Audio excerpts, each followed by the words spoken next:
like, no, no, don't do it. Don't do it. No, Please, no. no, And no. then he gets down, hands either side of his spilled puddle of tea, and starts licking the floor to lick it up.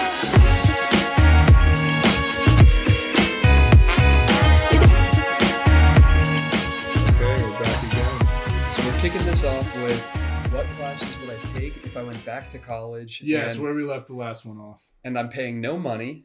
And you're getting no degree. Am I getting grades even? Yes. Yeah, good, I guess. I want to keep at least some level of investment. But there's really no stress behind it. It is really just because you want to see how well you know the material. Oh, it's to quiz myself or to learn new stuff? Well, you're taking the test like everyone else. Oh, okay. So the tests would be actual tests. Like, I gotcha. Yeah, exactly. They would serve that function still. You're not paying money. You're not getting a degree. But it is to learn new things. That's okay. Yeah, exactly. All right. There's so many to talk about. I've heard of some cool ones. One of my coworkers who went to Syracuse took a beer and wine class for 3 credits where they went to at least one, maybe a couple breweries, I think at least one winery, but they drank beer and wine and learned about it and got credits. Damn. And one of the progenitors of our fraternity at UConn, at least this go around, he was telling me some years back about a course where you basically take care of and ride horses. Mm-hmm. And I know that there at UConn is also a pet ownership class where you play with dogs and other animals, basically. So there's some good ones. Yeah. I think... Are those all 3 credit classes? I think they might be. Wow. And then I know that there's the fun physical ones too. Like you can take badminton for credit. There's a karate class that's 1 credit. Yeah, you can do those, which is fun, but I think I like doing my own fitness. So I guess I'll knock those out. As far as more academic classes go. I would probably want to take a couple more language classes. Ooh. I would take a couple of like one or 2 semester series of 2 or 3 languages. Yeah. See which ones stick, which ones I like, which ones I can add to my like daily Duolingo lesson. That's really cool because I didn't even consider that. Yeah, I like languages. That's a fun one. Mm-hmm. So see if we can add any of those, if any of them start, or honestly, maybe even just starting Russian or Chinese, a hard one, in a classroom setting, and then being able to take it forward myself. That would be a big one. I would also be curious to learn a little more on the hard science computer side. Ooh. It would be cool to be more familiar both with hardware and firm and software. Like pretty much the whole way through, I think I would benefit and enjoy learning more about how to code, even if it's just basic stuff to the point where I can understand some codes that are more complex, not write them myself to any degree. Mm-hmm. Just having a better understanding of hardware and firmware so that I can build my own and maybe even like fuck around programming my own stuff. Yeah. I feel like that skyrockets the self-hobby potential. Mm-hmm. And then if I guess we're going trifecta, languages, computer stuff. I actually think I took math about as far as I'm interested in, which I guess was pretty far. I wouldn't need to take any more math than I had to take. I guess that was pretty far once you're in like complex and more dimensional calculus. Differential equations. Yeah, anything super imaginary. Even our engineering classes. I took a ton of math. Complex variables master's level course. And it was complex. Yeah, I bet. Complex numbers are cool, though. I liked working with complex numbers.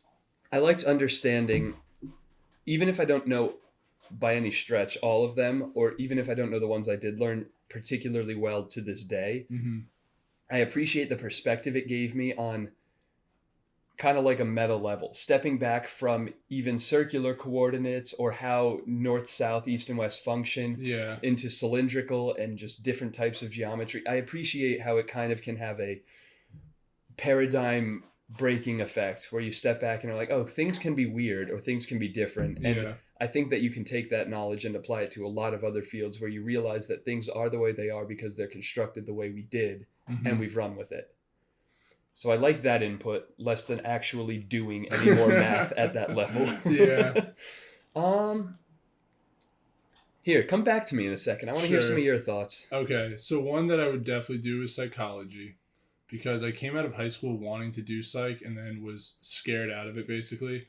By the lack of a prospective career? by people telling me about the lack of a prospective career. And That's fair. also, So do you mean like a Psych 1, or are you going to get into this? so I took AP Psych in high school, and I wasn't a big fan of it. And then but I took the AP test, got enough credits for credit, but I still had to take Gen Psych at UConn. And this part was the part that's my fault, less so than the other people scaring me off, was that I really half-assed the whole class because I was like, oh, I already know this. I took AP Psych. Like, this is like, I remember going to the first like few days of class and being like, oh yeah, this is all the same stuff. I know it. I can cram before a test and be fine. Ended up with like a C+ in Gen Psych. Oof. I also was supposed to do all these different labs and I did none of them. Yep, for credit. Yeah, exactly. I remember doing those. And I did not a single one. So yeah, I kind of shot myself in the foot there. But after that, that had more cemented What my year idea. did you take that? That was my first semester of college. Oh, wow. Okay. Yeah. I did that late. My psych was like junior, senior year as Gen Psych. Yeah, well, that was the thing about being undecided for my first 2 years of college was Gen Eds were done incredibly quickly because that was really the only classes I had to be taking. That's a fun first 2-year balance. Yeah. Low stress, if nothing else. Yeah, well, after that, it was straight math and science. All stress. And nothing else. Oh, some of those hell semesters. Sometimes things just land poorly for you. Yeah. It all worked out. But yeah, so other classes I'd like to take, I think anthropology would be really cool to learn about. I enjoyed the one that I took, but it was anthropology through film. So it was a lot of documentary type films and critiquing and studying them. Yeah. And a lot around that, but it wasn't so strictly anthropological studies. Okay. But that would be kind of neat. I mean, because, you gave me the audiobook for Sapiens and I listened all the way through it. And I just found it fascinating. And I think, like, studying that kind of stuff would be really cool. And another one I think I would love to study is philosophy. I think that it would be cool to go to philosophy classes and just learn about, like, argumentation and epistemology and all that kind of stuff. I find that and like all the logic stuff. I find that so fascinating. I actually might join you for my third class. Yeah. Go on a philosophy binge. The thing is, though, I would only want to do it in this scenario, one, because practically speaking, a philosophy degree doesn't give you as many options as a lot of other degrees.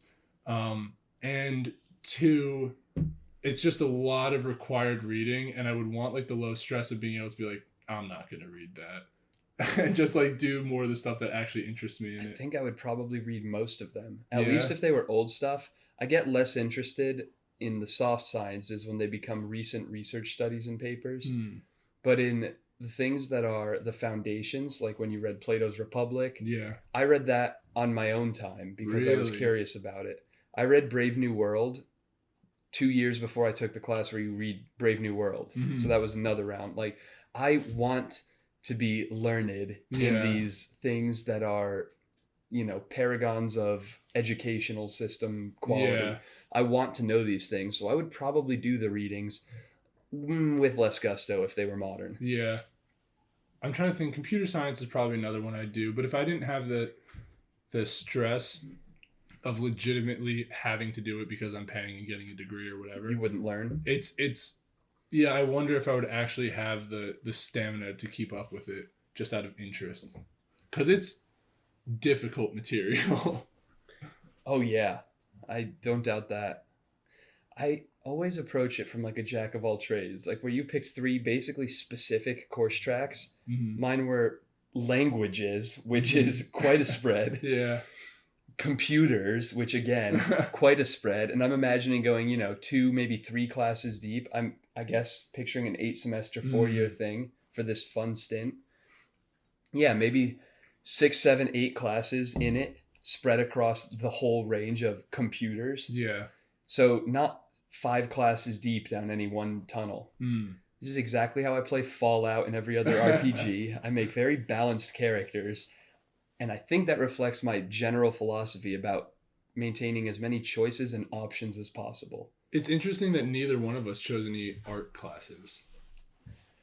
Do you think that's an impact of our practical degree choices in real life and our decisions and inclinations that far? Or No, because I think that some of the other things we listed weren't necessarily practical. Philosophy. Like, philosophy isn't necessarily practical, and like, My I mean, others were. psychology maybe is practical, It but does not if teach you're you how not to deal getting a with, degree. teach you how to deal with people, though. If you actually can apply academic setting material to real life, that's Yeah. beneficial.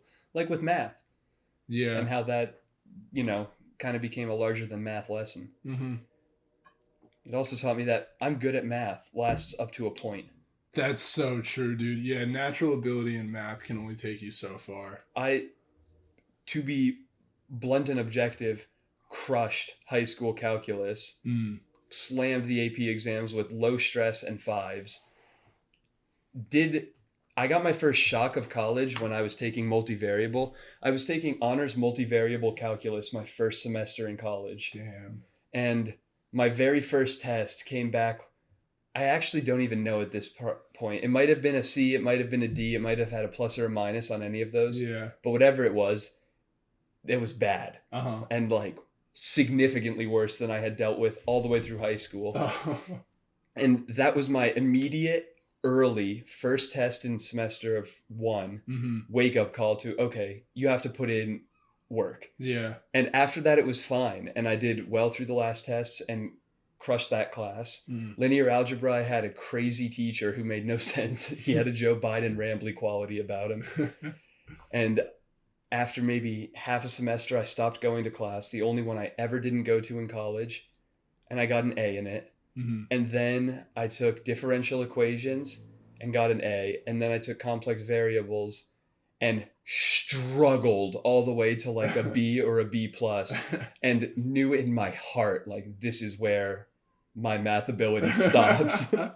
Even with work, even with whatever talent had gotten me through high school without much work, it was, okay, this is a very hard line where I cannot cross. So here's where you and I differ, is that when I realized my math ability was catching up with my lack of work in math, like effort, was probably in about 3rd or 4th grade. I will say. Oh, that's a bad spike on the laugh. I'm sorry. I was cruising through math, right? Up until this point. It was like bing, bang, boom, easy peasy. Kindergarten, preschool, I could count to 100, dude. Like, I was a math genius. And then long division comes around, and like, I am one of like the 5 kids in my class who could do long division without like direct supervision on every step. So I still had it, but it wasn't easy. But like, I kind of cruised through that. 4th grade comes and goes, whatever, and then 5th grade I get brought into like whatever the like advanced math class is called. And yeah, that was brutal. And then pretty much all the way through middle school, it was just kind of rough. I was also just bad about doing homework and stuff, so my grades suffered from that. And then in 8th grade, pre-algebra, honors pre-algebra. I had honors pre-algebra in 6th grade. Wait, no, pre-algebra was 6th grade. Maybe it was just algebra. I took algebra 7th and geometry 8th. But Virginia school systems are good, and Connecticut less so. I don't think it was... Whatever it was, I don't know. But it was really hard. And then I remember getting my first C ever was junior year of high school, taking honors pre-calc with this crazy teacher. Still maybe one of my favorite teachers, even though I did the worst in his class as I did in any class in high school. But this guy was crazy, dude. Like, he would be writing on the whiteboard or whatever, right? And he's writing, and then he writes the next line down, and then the next line down. And dude, he's going all the way to the bottom of the whiteboard, and meanwhile his feet are just spreading further and further apart until he's almost in like a full split. And he was just like this older guy, and he had all these crazy stories. Like, he built his own house, and like he dug the well for it himself. And I think he was like a Marine at one point. I love this man. Yeah, and he had just like all these like, oh my God, I can't believe I forgot his name right now. But he had all these like isms of himself, not autism, don't think that, but like sayings. Like, if his name was Steve, they'd be Steve-isms. This is nuts, and I got to tell you why when you wrap this part up. Okay, but he had all these like little things he would say. Like, he would ask you a question and be like, oh, like, so what's the answer to this problem? And you'd say like, I don't know, sine of pi squared.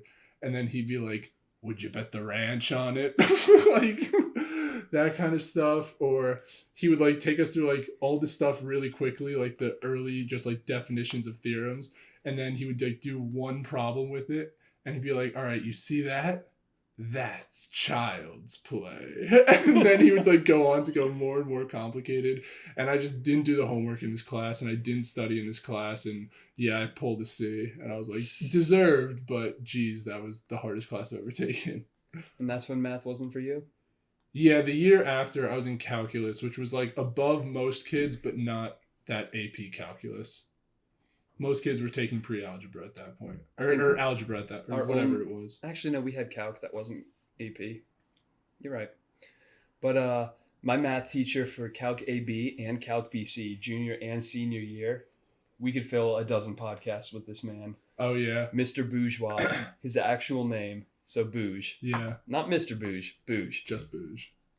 Incredible dynamic. He's like 6'3", coaches baseball that for the other high school like 10 miles away that his son goes to, but is the funniest man ever, has an incredible dynamic with the 5'4" physics teacher across the hall, back and forth interrupting each other's class. And this guy had bougisms to the point where a student's mom several years before had cross-stitched the top 10 bougisms, and he had it framed in his room. Oh, that's so and nice. He was still using like 6 of them. Whenever someone knocked, entrez-vous, silver plates. Open the door 3.2656 whatever inches or whatever, or open the window that much. Back when the windows opened. So that was a bougism not from our time. Yeah. He was the one who called JRs, or Jolly Ranchers, JRs. Mm-hmm. And he would always have a bag of them. JR. And he had nicknames for every Jolly Rancher flavor. Dub Mel was watermelon. BR was blue raspberry. The BRJR, the best one. Grapple. And so on. And it also had nicknames for every student. So Calc AB had 11 of us, not too bad. And then Calc BC had 6 of us, and every one of us was a boy. So it was like 6 18-year-old boys and Mr. Bouge, who isn't the model of maturity. Yeah. We would be... Wait, how old is this guy? He's like... He would have been late 40s, early 50s. Okay. Yeah. Like same age as my dad. Maybe late 40s. But funny, goofy, jovial guy, and so fucking goofy. Yeah. God damn it. We would be screaming, just all of us screaming. The physics teacher would come barging in the door like, what the heck's going on? And Bouge has a meter stick in hand, like raised mid-swing on one of us. Mm-hmm. Nothing. Close the door and go back across the hall, little man. And it's incredible that we had calculus teachers that mirrored each other so much. And that physics teacher also in his own right is incredibly funny and super worldly. He built his own 28-pound canoe out of fiberglass and like balsa wood. Whoa. So, and it has a special harness so he can wear it like a hat. It's like a 13-foot long canoe. So he can canoe parts of the river and then you hike over to the next part. And he's done these like dozens or hundreds of mile traverses over multiple days. Absolute eccentric. He was the coxswain on like a sailing ship, not a rowing one, but like sailing racing in college. Damn. Like down to Bermuda. It's crazy that physics and calc teachers in high school, we had A, such similar ones, and B, seemed to be such an awesome and interesting variety of people. Yeah. It's like the dudes that know that stuff and then want to pass it on are all pretty fucking cool. Yeah. So there is one guy I had as a teacher, and I will not actually give his name out. Because I will tell you why. I don't want people looking him up, because the first thing that comes up when you search his name, or with just minor digging, you can see he has an assorted past on Wall Street. And so, but now he's... Assorted? Yeah, I won't get into assorted, like an assortment of chocolates, or a sordid past? SORDID. Let's go with that second one. Yeah, not great past. Okay. And so, but yeah, this guy was actually fucking insane. And I had him for a class, and one of the girls in the class said, "Hey, Mr. Teacher, sir, is it true that you actually eat chalk?" And then, without saying a single word, he turns around slowly, walks over to his cabinet, pulls out a big barrel of chalk. Now, keep in mind, in his room is a whiteboard, not a chalkboard. This chalk has no purpose in this room, but he has an entire barrel of it. Is it dry chalk or chalk sticks? Just dry, regular... Like powdered or sticks? Sticks of chalk. Okay. What is powdered? Oh, like for lifting? Or rock climbing? No, sticks of chalk. I don't know if he stirred it into his tea. And so he just grabs his barrel, walks back to the middle of the room or the front of the room, sticks a hand in, piece of chalk in his mouth. The whole piece? Chews it up, swallows it. Holy shit. Refuses to answer any other questions. Another time... Holy shit. It's so funny that you bring up tea because apparently this dude was a motherfucking caffeine addict. Like not too long before. Sounds like I he's had an him as a addict to teacher. more than just caffeine. Yeah, and so but like when I had him, he was drinking tea and he would tell us all day, like, isn't tea just so great? Like say all this kind of stuff to us. And we're like, yeah, I guess. And so seems fine. One day he spills a little bit on the floor. He's like, oh, what am I gonna do? Looks around. All of a sudden, gets down on his knees, and that same girl that asked about him eating chocolate's like, no, don't do it. No, please, no. And no. then he gets down, hands either side of this spilled puddle of tea, and starts licking the floor to lick it up. This is in front of our 8 a.m. first period class. Give me a second to process. Utter shock. Yeah. That might outdo any of the crazy teachers at my high school. Dude, he was insane. And he had these like little teeth that are just from his years of abusing caffeine and sugar. And chalk. Like, he's just, and chalk. Like he had such a crazy sweet tooth. Oh my God. He was also... Oh God. He was coach of one of the sports my brother played. So I went to their end of the season banquet. And like, oh my God, dude, some of his speeches. So there's this one kid, his last name was Noark, right? And so he's on the team, just like this good kid. I used to play soccer with him back in the day, whatever. And he's going through everybody on varsity and just like saying a few words about them. And he goes, Mr. Noark, when I saw your name on the list, I thought, thank God, a kid from Newark. We'll finally have a black kid on the team. Dude. And then I met him in real life and I was told, no, coach, his name is Noah.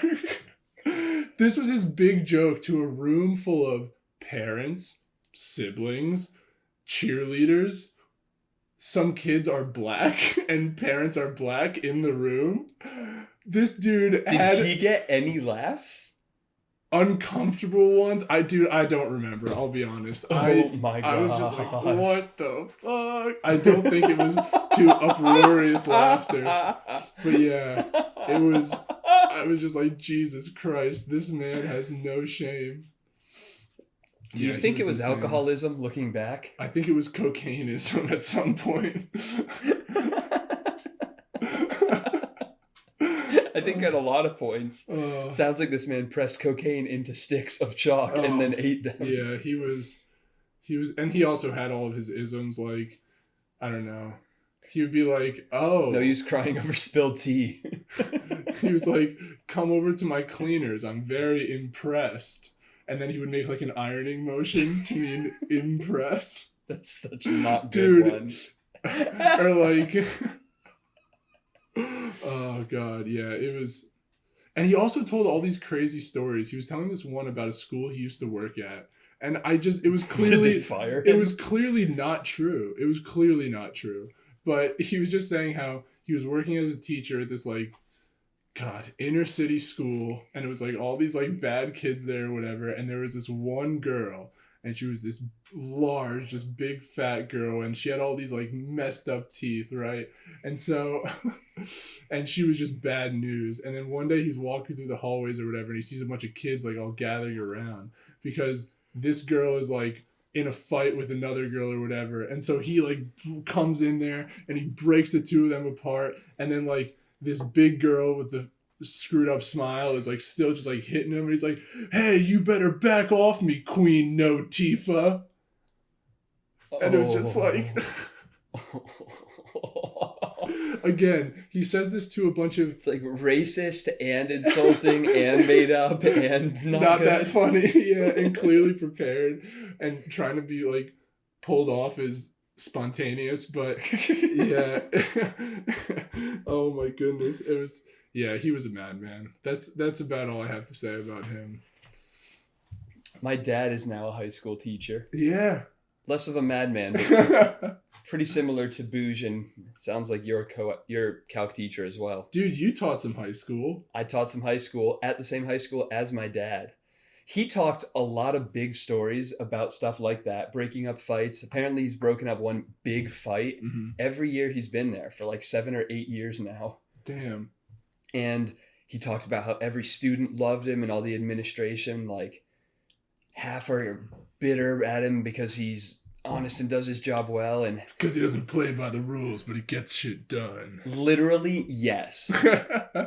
And he's told me all these tall tales. I'm like, all right, Dad, fucking okay. Yeah, sure. And then I got a substitute job at the high school where he worked, and fuck, he's spot on. He's Batman. All of the teachers love him. All of the students, including some of the most trouble-causing students, like, give him props and are like cool with him. Yeah. I watched him stop a fight that was about to happen because he did charge in with his fucking knee brace after his surgery and start like yelling at them. They were like, all right, Mr. Cook, all right. Wow. I watched it happen. And then I broke up a major fight in a classroom. And I was like, all right, I guess this happens often enough. Wow, fights did not happen nearly that often in my high school. Rarely in mine, but we did have one kid get his front 2 teeth knocked out by an aspiring bodybuilder who was like 19 and a third-time senior. Jesus. Not the right person to pick a fight with. Literally front teeth knocked out in the cafeteria. Who was the aggressor in this fight? I don't remember, but I think the other kid was also being a dick that lost his teeth. So, like, what you gonna do? All's fair. Yeah, but apparently my dad really is like the dumbass hero of this school. Yeah. Like he makes it out to be. The hero they don't deserve. He had an orange on his desk for the whole year. And every time a student would ask, he's like, "What? Why?"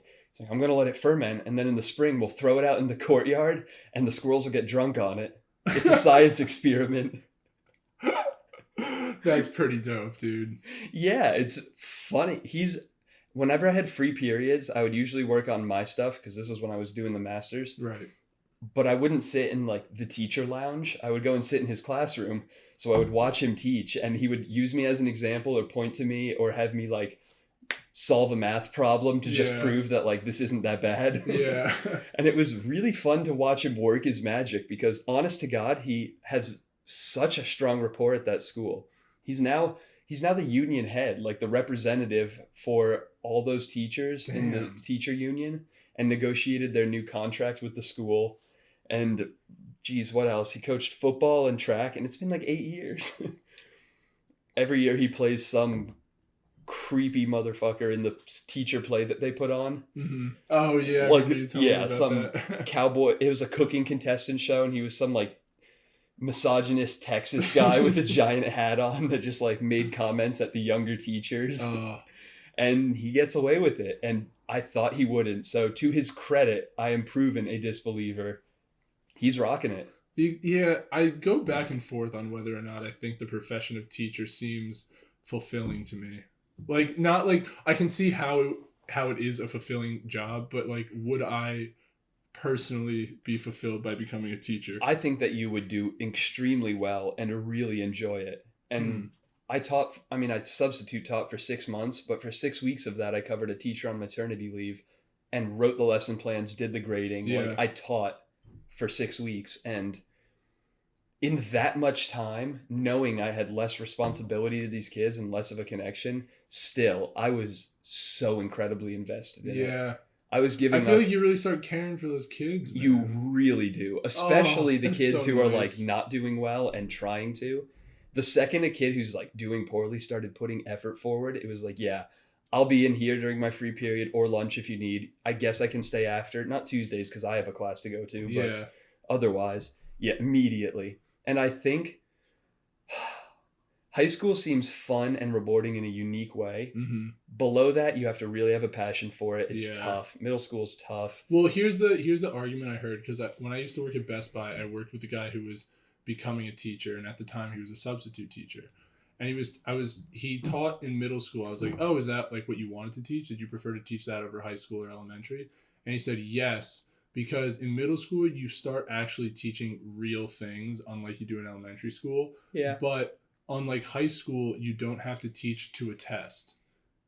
Like, you don't have to teach to the SAT. You don't have to teach to an AP test. You kind of have a lot more freedom with your material. That's a really interesting and pedagogy-focused perspective from clearly someone who's motivated to be a teacher. Yeah. I didn't even think that far. Just dealing with middle school kids, they were the shittiest. At least you could reason with high school kids. Yeah. Younger kids are easy to handle, even if they're out of control. Mm-hmm. It's when you're dealing with middle school that they were the roughest. Like, you think so? I feel like I had to have a kid escorted 2 times in like 6 days of middle school subbing. And I maybe never had to do that in a high school in dozens and dozens of days, maybe over 100. That's interesting. Yeah. Middle school kids don't yet have a sense for what like is actually a line. Yeah. They know when they're crossing a line for fun, but when there's more lines behind that, they do not have a fucking radar for it. Yeah, I guess a kid in high school is going to be a lot more socially acclimated.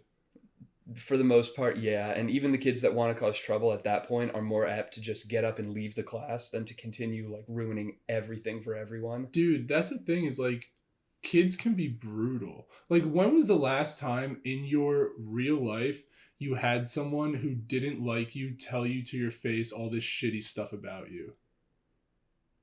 Like, really try to tear you down directly to your face. I can't really pick one out. Right? Like, that shit doesn't happen once you become above, I guess, middle school age. Is that the where it stops? EQ of like a 13-year-old?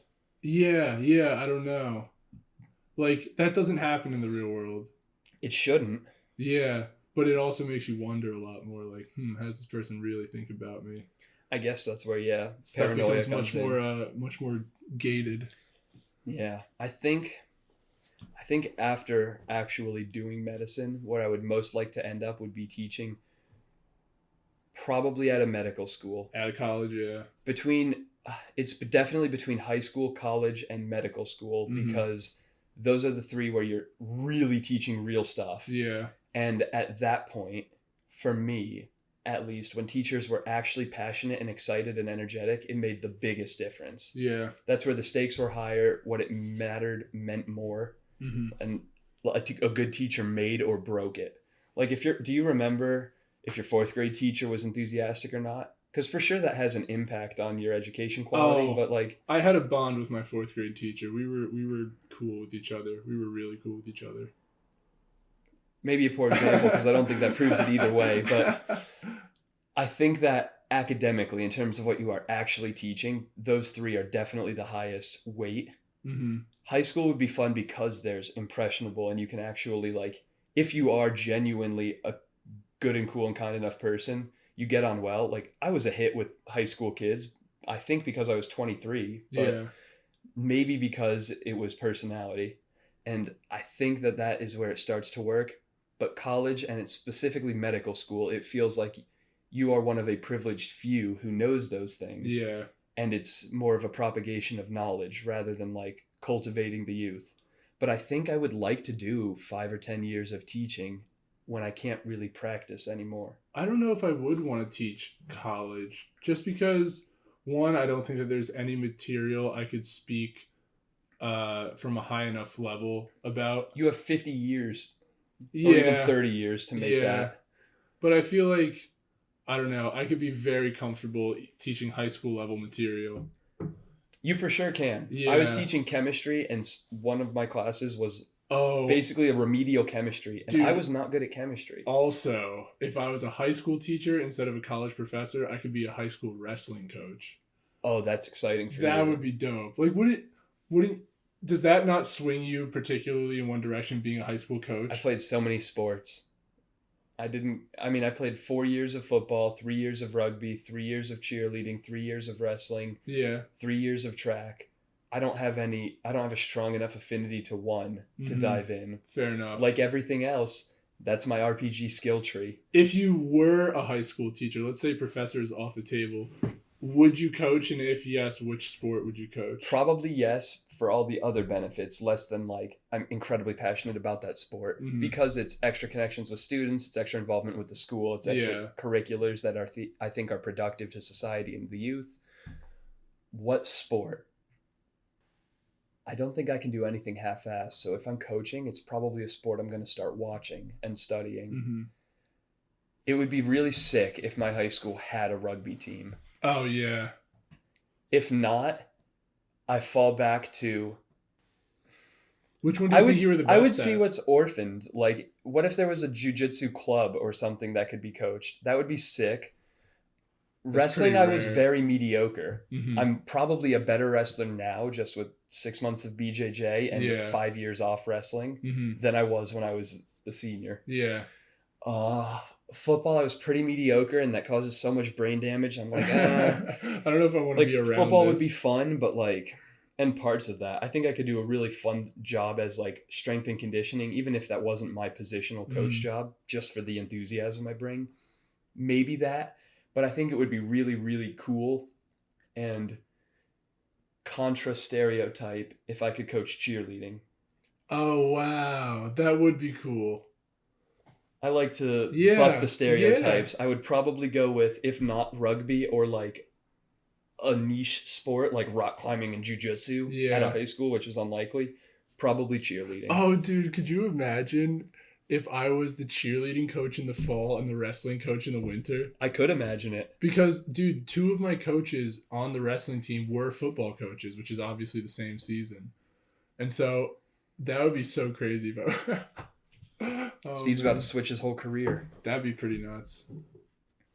Yeah, I think you would actually do really well at teaching. You are a people person, and you are right when you boil it down to high school level stuff. To get back to the chemistry, I had difficulty, especially when I got up into like higher orgo and biochem. But when you bring that back down to gen chem levels, and I'm looking at the worksheets and the answer keys and refreshing everything every time I hand anything out. I could teach everything about chemistry. I could supplement it that they needed to know. I could supplement it with real life examples or cool stories for most of it. And I could answer almost any question that they asked that stemmed off of what I was supposed to teach. Because where I'm exposed to 80% of chemistry and I'm expected to know 70% and I actually know 60%, they're only expected to know like 25% of it. Yeah, true. So whereas my comfort zone in chemistry is not as strong as I'd like, what they need to know, I was so able to handle. Yeah. Which is awesome because I got to come up with like different ways to think about it or different analogies and watch kids' light bulbs turn on, and it was so fucking gratifying. That's the thing too, is like, imagine most of the people who are substitute teachers, most of the time they are trying to become full-time teachers. A lot of the time. I'll say of the group I was with, maybe a third were like retirees, either from teaching or something else. Yeah. A third were trying to become teachers, and a third were young kids like me that it was part-time or maybe they're becoming a teacher. Okay. Yeah, so... But a lot of the time teachers are subbing for classes that they are not interested in or experienced in. So yeah, that's more what I was getting at, was that, because I guess the retirees would fall in this camp as well, of teachers who are teaching these subjects that they really have no experience in. So like, if you're subbing a chemistry class, like that chemistry teacher basically just has to say, all right, give them this worksheet. Give them this worksheet, make sure they do it. Whereas like, what's like another class do you think? I subbed for Chinese, and when I subbed for Chinese 3, I could not help them with any questions. Yeah, that's true. This is the assignment. Is there any class that you could just jump in if you don't have... PE. It's enthusiasm. Yeah, PE you could totally jump in. Although, to be fair, I was heavily requested and prized among the PE staff and the sciences as a substitute. Because I could do sub-PE. Because I was either playing with or energetically refereeing and getting more kids involved by far than most substitutes. Yeah. Like when they went out to the track and either played kickball or walked the track or whatever... There were stories of other substitutes reading a book and like sitting on the bleachers facing the other way. What a bunch of cunts, dude. Right? And I'm like out there Like, you're getting refereeing paid or to be guest here. kicking, like running out with them. Hell yeah. You get involved and you have fun and your day goes by faster You and get the to wear kids get a shorts and better. sweatpants. I changed. Oh yeah, it was so worth it. Oh, hell yeah. All the gym teachers wearing t-shirts and shorts. Yeah. That's the life. Yeah, dude, being a gym teacher seems like a pretty sweet gig. But yeah, I got subbed in for anatomy, chemistry, biology, a bunch of the sciences and the math classes also because I had enough experience and could actually answer questions. Yeah. The worst case that happened is like, oh, that's not how our teacher showed us how to do it. And that you can justify around, or you figure out how the teacher did it. And you're like, oh, I also know this way. I gotcha. It was very fun being able to help. I think substitute teaching would be a lot less gratifying. Actually, my former stepdad did substitute teaching for a while just because he's ambitious and doesn't like to not work. For a little while. Retired? Yeah, he retired from the Navy. And then before right. he was a manager at like a Lowe's distribution center, he was doing substitute teaching for like a year and a half. But wow. Exactly. But I don't think Ken can answer a question about English in terms of the proper use. He's from Philly, like, or chemistry or calculus. So it was really cool being able to, in maybe like 60% of the classes I was in, 60 or 70%, be able to give meaningful input or answer questions. Yeah. It made substituting a lot more involved. Definitely, yeah. Yeah, a lot more challenging, but a lot more like engaging, I'm sure. A lot more like actually teaching. Yeah, yeah, exactly. Maybe I was overstepping my bounds and doing that a little beyond what they wanted me for, but I don't know. No, I'm sure people sure, seem to appreciate it. I'm sure they loved it. And I think you would do great. Yeah, maybe. I don't know. How much the thing is, I imagine, and I was not like this in high school. I was pretty attentive in most of my classes in high school. But what happens when you're not teaching that honors AP go-getter class and you're teaching a regular class and you look around and 90% of the kids are not paying attention and you're just talking about something? That seems soul-crushing. It's definitely rough, but you do it for the 4 kids that are paying attention and you see them taking notes. Yeah. And also, at least when I was doing it, maybe because I had a decent enough rapport with them, but it was like, guys, come on, look. This is a 55-minute or whatever class. This is max. I guarantee it. 5 minutes of me talking and asking you questions, 15 minutes of working. If you can do that first, you get 30 minutes back, and I don't care what you're doing as long as you're not disrupting other people. If you have other assignments, work on those, whatever. Oh, that's really chill. It was like bargaining deals. Like, as long as you are getting what is expected of you done, which I guarantee you, with me helping and answering any question, you can do in half the time of the class. Yeah. I don't care what you do the rest of it, as long as you're, behaving. And that was usually enough to get 85%, 90% or more. Yeah. Where they were like, word, I can try for 15 minutes with this chill teacher helping me. Yeah. And then I can dick off and he won't even care about it. I'm like, word. So I traded it and I was like, look, instead of not doing it at all and me being upset the whole time, how about you work with me for 40% of the class and then decide if you want to keep working on this, grind on some of that homework I know you owe, or go back to Fortnite on your phone. Because I've definitely seen horror stories of that scenario that did not go that way. It can spiral out for sure. And if you're not comfortable handling it, even worse. And a high school class is like 40 odd minutes, so it's really not that bad. But there was this one some of them lecture, are longer, man. They were like an hour and 10 at the school I was at. So there was this one lecture I had in college, and it was about power systems. So like power lines and stuff, like delivering power on a large scale. And it was 3 hours long, and it was once a week, and it was incredibly boring, and the professor was incredibly foreign. So man, keeping your attention in that class was a struggle. And it was also the easiest electrical engineering class I ever took because all the test questions were from the homework. So you memorize those, you're good. You don't ever have to show up. He doesn't take attendance. But there was one time I did show up in the middle of the semester and my laptop died and my phone died. And so I had nothing to do but pay attention. And it was the craziest thing that this whole big room was not filled with people, but there were people scattered about. But they were all on their laptops, not a single one paying attention, except for this one kid in the first row. And it was very clear that this professor was speaking directly to him for 3 hours and no one else. And I was like, if he didn't have that kid, would he just go insane? Like, if he just had to talk for 3 hours, not a single person in the room was listening at all. Could you imagine having to do that as a job? That's pretty rough. Yeah.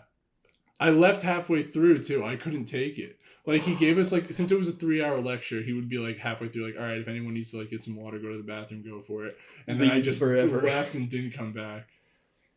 My optimism kicks in and says, well, you assume that maybe a quarter of the kids on their laptops are actually taking notes. Possibly, but it didn't appear that way. It might not be that way, but that's what you tell yourself at the front. Yeah, seriously. I feel bad. That feels so isolation-y, especially if you are incredibly foreign and it's a bunch of people who maybe not can understand you well enough to keep up with notes and are just not looking. Yeah.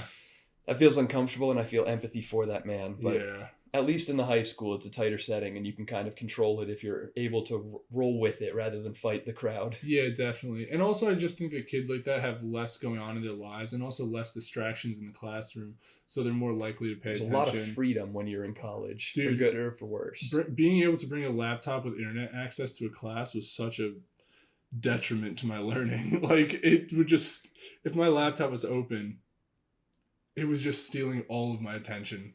Like, it was bad. There were very few classes that I could actually pay attention to in a lecture setting. I think that's the benefit. I did a lot of notebooks. Yeah, I wasn't a big notes guy. Yeah, I never looked back at them, but at least writing them down once seems to have served me well. That's interesting that you never looked back at them. Do you think that's how most people take notes? Probably a lot. Yeah. But I also know a lot of people that did study, like those times in the library. There were occasions, especially later, sprinkled in a little more through the calculus class freshman year, at least once or twice I went back in, or to the homework. And I got a little better as needed, but I titrated that. I did not obsessively reread my notes. There were a couple of classes, and for engineering in particular, most of the time, any studying or review I did consisted of going back through homework problems. Maybe resolving them, maybe just tracing the steps, but it was like looking at problems, not the notes I took. Man, we are going a little bit long. Look at us go. I mean, and I think we could still keep going. We have 2 special topics that we thought about before this that we haven't even touched. Yeah, we probably could. I guess you'll have to find out about it next time on A Couple of Fellas.